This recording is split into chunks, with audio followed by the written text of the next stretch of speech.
L'argent, l'argent, l'argent. Écoute, princesse, l'argent, c'est tu. Tu cherches à allier le succès financier avec. Depuis quand tu as vu ça? Depuis quand tu as vu l'argent et amour sincère marcher? Et, oh, tcha. Bon, tu vas dire que coach, qu'est-ce que tu dis? Non, non, non, non, non. Tu as parfaitement raison de poser cette belle question parce qu'il y a des gens, à cause de l'argent finit, l'amour est terminé. Bon, des fois, à cause de l'argent, les gens ne s'entendent pas. Les gens pensent que, l'autre pense que est un tel même, alors que la personne ne l'aime pas sincèrement. C'est à cause de l'argent que la personne aime. Et je comprends parfaitement ton questionnement. Mais je vais te dire quelque chose. Allier succès financier et amour sincère, c'est un équilibre très, très délicat. C'est quelque chose de très, très, très, très délicat. Mais tout est possible. Oui, tu peux. Regarde, je vais te raconter une histoire. J'ai dit que les histoires là, je vais me calmer, mais non, je ne peux pas me calmer parce qu'il faut toujours que je prenne des exemples des grandes dames qui aujourd'hui valorisent l'amour que autre chose. On avait une sœur, elle était née dans une famille modeste comme tout le monde, comme moi d'ailleurs. Moi, ma famille, elle était modeste. Hein. Je suis née dans une famille modeste. Bon, aujourd'hui, je suis orpheline de père et mère, mais ma famille, mes parents, c'était modeste. Et elle a fait ses études, elle a eu son bac, elle a été à l'université. Et comme elle a eu bac avec mention, elle a reçu une bourse et elle est partie en Europe. Et puis, elle a rencontré, à l'université, elle a rencontré un frère. Là, c'est pas un couple qu'elle n'a pas rencontré, c'est pas un whitey, mais c'est un frère qu'elle a rencontré. Et ce frère-là, lui, il est issu d'une famille hyper riche au pays.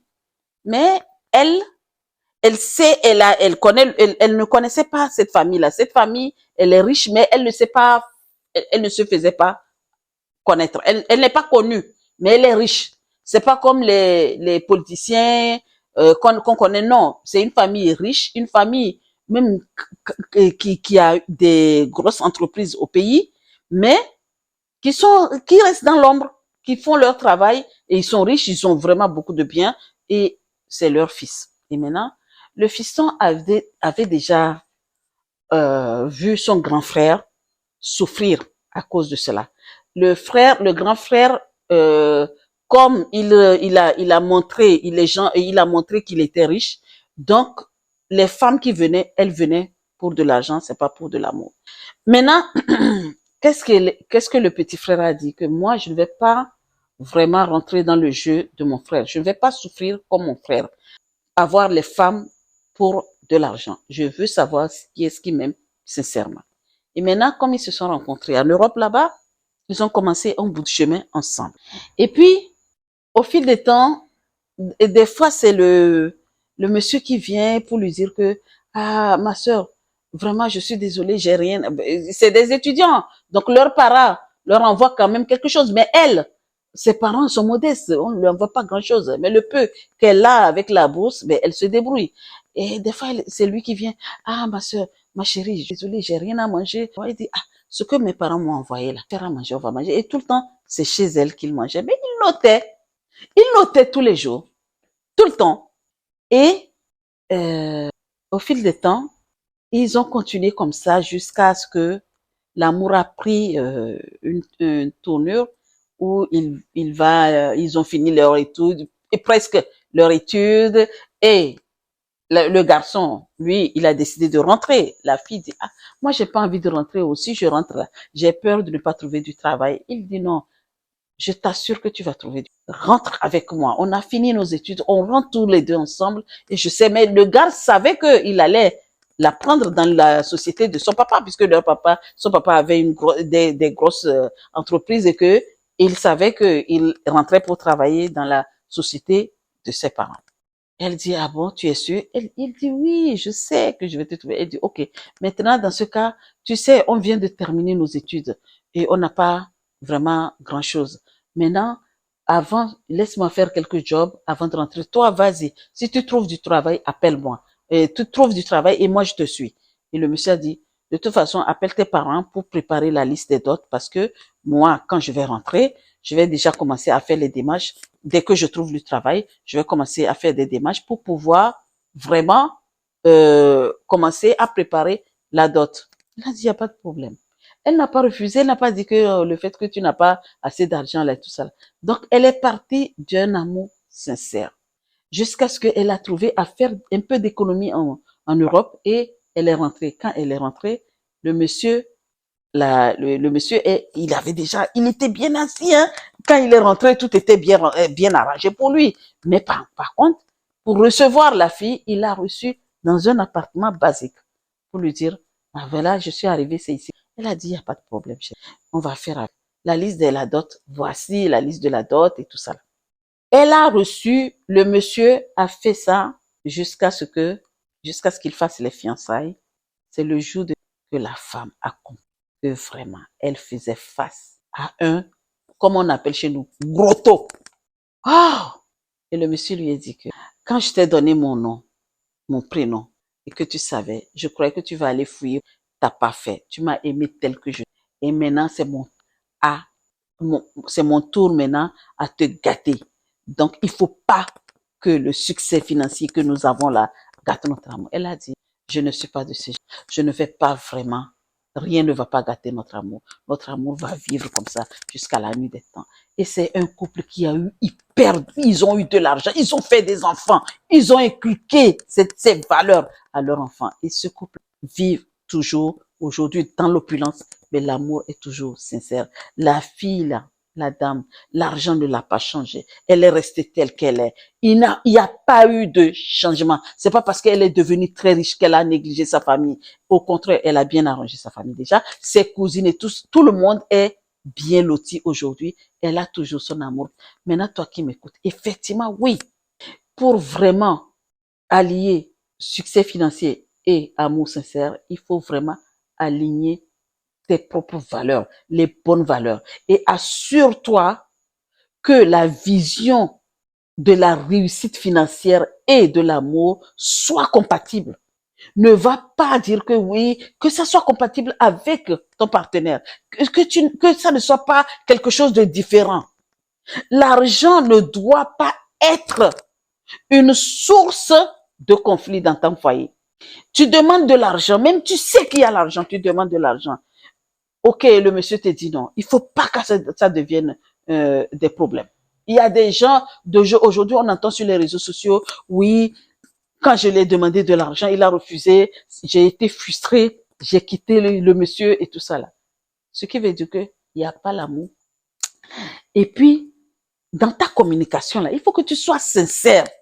C'est ça qui est très important. La sincérité est honnête. Surtout l'honnêteté. Il faut que tu communiques ouvertement et honnête avec ton mari. Quand tu veux parler de l'argent, dès les débuts de la relation, il faut que tu saches comment tu vas parler de l'argent avec ton chéri. Comme je dis, hein, l'argent c'est quelque chose. Hein. La façon dont l'argent peut vous gâter, c'est comme ça l'argent peut vous arranger. Il faut pas que tu sois une fille intéressée en fait pour de l'argent. Oui, on aime l'argent tous, mais il faut vraiment l'utiliser à bon escient.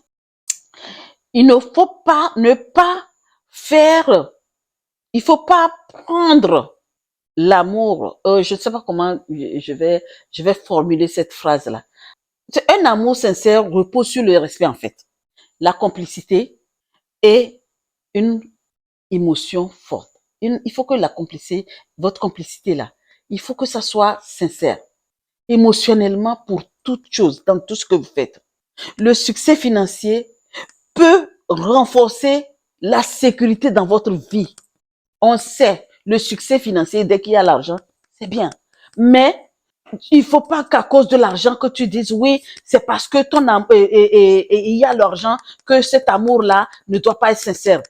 C'est vrai qu'il y a des femmes aujourd'hui vont pour de l'argent. Pareil hein, pour les hommes aussi. Il faut que tu évites d'être matérialiste en fait. On a besoin de matériel, mais il faut que tu aies le matériel nécessaire. Parce que quand tu es matérialiste, excessive, oui. Matérialiste, excessive. Hop, évite cela. Vraiment, c'est un grand danger. C'est un danger. Ça peut te faire tomber. Tu peux tomber, boum, dans ta course pour la réussite. Tu ne vas pas pouvoir t'en sortir si tu es matériel excessif. Tu achètes pour tout parce que c'est parce qu'il y a de l'argent, c'est parce que vous avez le succès financier. Eh bien, tu achètes tout et pour tout. Non. Il faut faire attention à cela. Et puis, quand tu choisis ton partenaire, il faut vraiment que il sache. Je n'ai pas dit de ne pas ambitieux. L'ambition, c'est bon. Très bien d'être ambitieuse, mais bien calculée. Dis-lui, il faut le faire comprendre le degré de tes ambitions. Tu es une fille qui aime vraiment faire des projets. Je suis une femme ambitieuse. J'aime mon travail là. Je veux faire quelque chose pour ma carrière. J'ai besoin de ceci. Et si tu demandes de l'argent pour un projet, il faut vraiment faire ce projet. Il y a des femmes qui demandent de l'argent parce qu'il y a de l'argent, elles demandent de l'argent pour le projet et elles ne le font. Fais attention, princesse.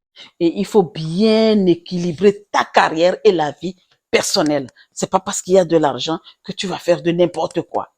Le succès financier et l'amour sincère, oui, ça existe.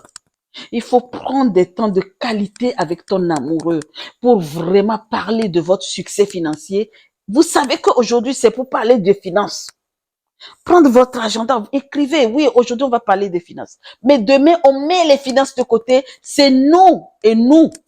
Et puis, il faut vraiment que, princesse, tu gères cet argent-là avec maturité. Et puis, écoute, peut-être tu vas dans un couple où il y a déjà de l'argent, tout comme l'histoire que je t'ai racontée. Il faut bien gérer. Gère bien les différences. C'est pas parce que toi, tes parents étaient modestes et que ton chéri, ils ont une réussite financière dans leur vie, dans leur famille, que tu iras pour délapider leur argent. Non. Quand tu y vas là-bas, il faut bien gérer. Fais des efforts. Je peux comprendre que tu n'as pas eu une éducation financière au départ. Apprends, fais une formation sur l'éducation financière. C'est très, très important. Aujourd'hui, nous éduquons nos enfants pour cela. L'éducation financière. Et sois une personne qui fait des économies. Par exemple, je te donne un exemple. Tu ne savais pas que ton chéri avait de l'argent. Tu ne savais pas que l'argent était, ils avaient un succès financier. Et toi, tu travailles, d'accord, et tu gagnes, euh, je vais dire, 1 800 € par mois. Maintenant, les 1 800 € quand tu n'étais pas avec ce monsieur, tu arrivais à bien gérer tes 1 800 € et tu économisais, peut-être tu dépensais quoi, 1 500 et tu arrivais à économiser 300 €. C'est un exemple, hein. Mais quand tu vas rencontrer le monsieur et que tu t'en rends compte que voilà, maintenant, au lieu de dépenser 1 500 € parce que tu es avec lui, il dépense beaucoup plus que toi. Il a le succès. Maintenant, tu as compris que tu es rentré dans une opulence. Et tu gagnes toujours tes 1 800. OK. Tu rentres, tu lui dis, voilà ce que maintenant, on est en foyer. On fait quoi? Voici nos dépenses. On fait 50. Vous mettez les 50. Vous faites ça et il te reste toujours tes 300 €. Imagine que le monsieur te dit, bon, OK, ma chérie. Comme moi, j'en ai beaucoup plus, au lieu qu'on fasse 50-50, je fais 80-20.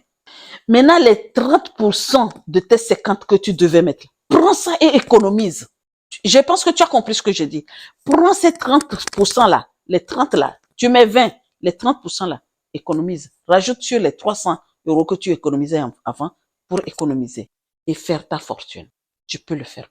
Ça, c'est juste un petit secret. On en parlera des finances après parce que j'ai une qui va vous donner une éducation financière qui est dans mon groupe et qui pourra vraiment vous expliquer comment gérer vos finances. Et quand moi j'ai fait cette formation et je sais comment gérer mes finances, franchement, avec peu, j'ai fait beaucoup de choses. Et je m'étonne des fois. Je m'étonne. Et comme par hasard, je vais vous dire une seule chose, et c'est un secret, ne dites à personne, hein. Quand j'avais tellement de l'argent, j'ai pas fait ce que j'ai fait quand les finances ont changé. Oui. Quand j'en avais, j'étais dans l'opulence. Pour moi, les autres, c'est important, il faut leur donner. Je dilapidais comme ça, comme disait ma grande sœur, elle dit, tu prends ton argent, tu fais kalingbengbe, tu jettes par la fenêtre. Un tel vient pour pleurer, tiens. Un tel vient pour pleurer, tiens. Mais quand c'est fini, il n'y a plus. L'argent a fini, l'amour est terminé. Parce que mes sociétés, parce que je n'arrivais plus à travailler. Comment je fais? Il n'y a plus l'argent. Les économies, fiao. Mais quand ces économies sont terminées, et le peu que comme chômage, c'est avec ça que j'ai fait ma formation. C'est avec ça que j'ai payé plus de 5 000 €. C'est avec ça que j'ai fait beaucoup de choses que je vous en. Sur ce, mes princesses, toi qui m'écoutes là, ok, tu as réussi à bien allier le succès financier et ton amour. Vraiment, je te dis bravo parce que c'est pas donné à tout le monde. Et avec amour sincère, hein, tu l'as fait. Bravo à toi. Ce n'est pas donné à tout le monde. C'est pas toutes les femmes aujourd'hui, quand elles rentrent là, elles voient qu'il y a l'argent là, elle va dire que je t'aime. Non, non, non, non. Il y a plein de femmes qui disent, moi, je t'ai aimé pour de l'argent.